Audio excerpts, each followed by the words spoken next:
네, 미국과 일본 정부는 또다시 탄도미사일 도발을 감행한 북한을 강하게 비난했습니다. 중국은 아직 공식 반응을 내놓지 않고 있습니다. 네, 국제부 연결해서 알아보겠습니다. 안소영 기자. 네, 국제부입니다. 네, 미국과 일본이 신속한 반응을 내놨는데 어떤 입장입니까?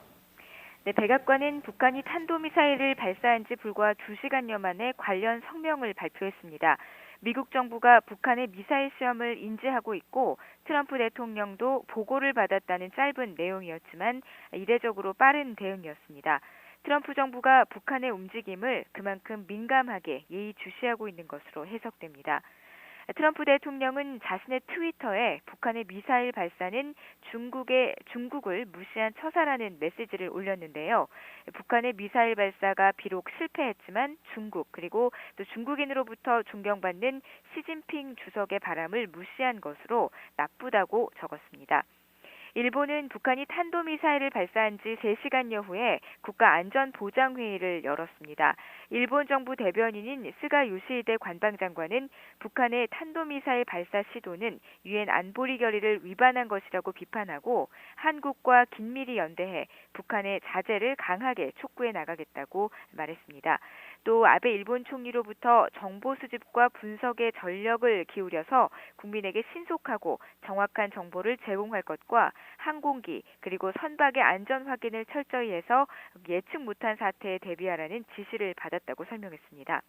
일본 정부는 현재 총리관저 위기관리센터에 설치된 북한 정세에 관한 관저 대책실에서 북한의 미사일 발사와 관련한 정보 수집을 진행하고 있습니다.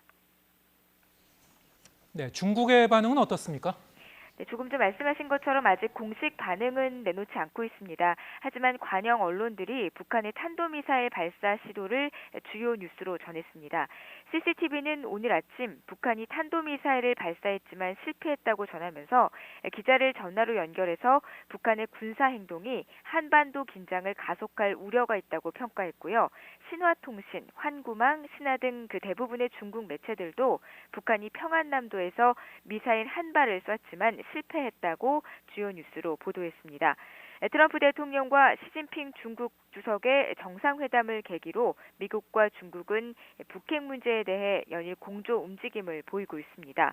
앞서 지난 24일에도 중국 정부는 북한의 한반도 정세를 긴장시킬 행동을 하지 말라고 공개적으로 경고한 만큼 이번 북한의 미사일 발사 시도에 중국 정부가 어떤 반응을 내놓을지도 주목됩니다. 지금까지 국제부에서 YTN 안소영입니다.